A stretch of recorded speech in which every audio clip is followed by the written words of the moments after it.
আসসালামু আলাইকুম এভরিওয়ান, কেমন আছেন সবাই? আশা করি আলহামদুলিল্লাহ ভালো আছেন। আমি আল্লাহর রহমতে ভালো আছি।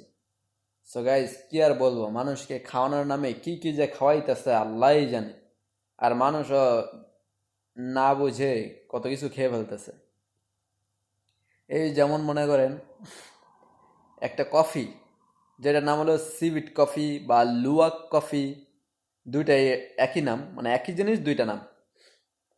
তো এই কফিটা বানানো হয় কিভাবে, এটা নাকি কি আর বলবো, বিড়ালের পটি দিয়ে বানানো হয়। বাংলায়, খাস বাংলায় বলতে ঘু, বিড়ালের ঘু। ওইটা নাকি এত টেস্টি আর এত দাম। যত কফি আছে সবচেয়ে বেশি দাম, আর সবচেয়ে যেটা ভালো ব্র্যান্ডের এই কফিটা আছে, বাংলা টাকায় 30,000 টাকা 100 গ্রামের দাম। বলতে পারেন মাত্র 100 গ্রামের দাম 30,000 টাকা। তো বুঝেন, মানুষ তো দাম দেখে মনে করতেছে আর টেস্টি দেখে খেয়ে ফেলতেছেন, কিন্তু একটা জিনিস খাওয়ার আগে আপনার বুঝতে হবে, যখন বাইরের জিনিস খাবেন, ওরা হলো ভাই খ্রিস্টান, বৌদ্ধ, হিন্দু, ওরা যা তা খাইতে পারে। আমরা মুসলিম, আমাদের হিসাব করে খাইতে হবে, ঠিক আছে?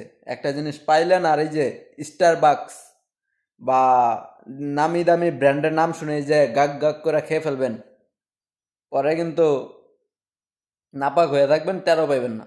দেখবেন যে নামাজ পড়তেছেন, এই করতেছেন, সেই করতেছেন, ইবাদত করতেছেন, কাজ হচ্ছে না। কাজ হবে কিভাবে? নাপাক তো বানায় রাখছেন শরীর, নাপাক জিনিস খায়া নাপাক কাজ করে বানায় রাখছেন, তো কাজ হবে না।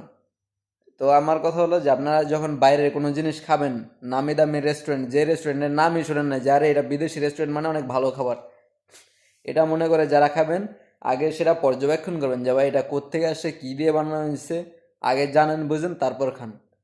এই যেমন মনে করেন আমি খবর পেলাম, এটা যদিও 30,000 টাকা দাম, আমি তো এমনিতেও খাইতাম না যদি আমি নাও জানতাম যে এটা বিড়ালের গু দিয়ে বানানো হয়। আমি এমনিও খাইতাম না, কারণ দাম দেখেই তো আমি শেষ। তো এটা তো গেল একটা। আর এমনি অনেক জিনিসই আছে যেটা আমরা মুসলমান হিসাবে আমাদের উচিত বিবেক বিবেচনা করে খাওয়া। যেমন মনে করেন আমরা যখন রাস্তাঘাটে বা বিভিন্ন জায়গায় রেস্টুরেন্টে খাবার খাই, ভাই একটা মুরগি, একটা গরু জব করে, আমি নিজে দেখেছি। আমি যখন মুরগি কিনতে গেছি তখন দেখেছি যে দোকানদার বিসমিল্লাহ না বলে, মানে ওদের কাজ হলো সেকেন্ডে কাস্টমার বিদায় করতে হবে, পোজ দিয়ে ফালায় 2 সেকেন্ডে মুরগি কীভাবে পরিষ্কার করে ফেলে। এখন আল্লাহ একবার তো মনে মনে বলছে কিনা কেটা জানে, সামনে তো আর বলে না, আমি দাঁড়াইছিলাম।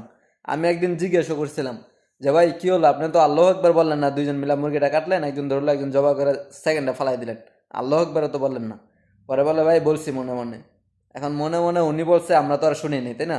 এখন যদি না বলে থাকে তাহলে মনে করেন এটা তো হালাল হইলো না, হইলো? তো বিসমিল্লাহ আল্লাহ একবার কিছু না বলে এইসব কাজ করা হয়, আর তার মধ্যে মনে করেন এখন ভরসা নাই, বুঝছেন, মানুষের বিশ্বাস নাই। মানুষ এখন টাকা ইনকামের জন্য যত প্রকার সম্ভব অসৎ উপায় অবলম্বন করতেছে। তো সবাই সচেতন থাকবেন, বিশেষ করে বাইরের খাবার খেতে হলে মাছ, মাছ দিয়ে খাবেন, সবজি বা অন্যান্য মাশরুম ওগুলো খাবেন। কিন্তু মুরগি, তারপর গরু, অন্যান্য যেসব ইয়ে আছে এগুলো আপনারা একটু হিসাব নিকাশ করে খাবেন। বাইরের খাবার আমার তো নিজের ভরসা নেই, আল্লাহর রহমতে আমি বন্ধ করে দিছি। আগে হয়তো খেতাম, তখন বুঝতাম না, কিন্তু এখন বুঝি। জেনে বুঝে ভুল কিন্তু বড় অপরাধ। না জেনে ভুল করলে সেটা ভুল, যে জেনে বুঝে ভুল করে সেটা কিন্তু ভুল না, সেটা হলো ইচ্ছাকৃতভাবে করা। তো আপনারা সবাই সাবধান হয়ে যাবেন ইনশাল্লাহ, আশা করি। আমি তো আল্লাহর রহমতে সাবধান আছি, আপনারা সাবধান হয়ে যাবেন।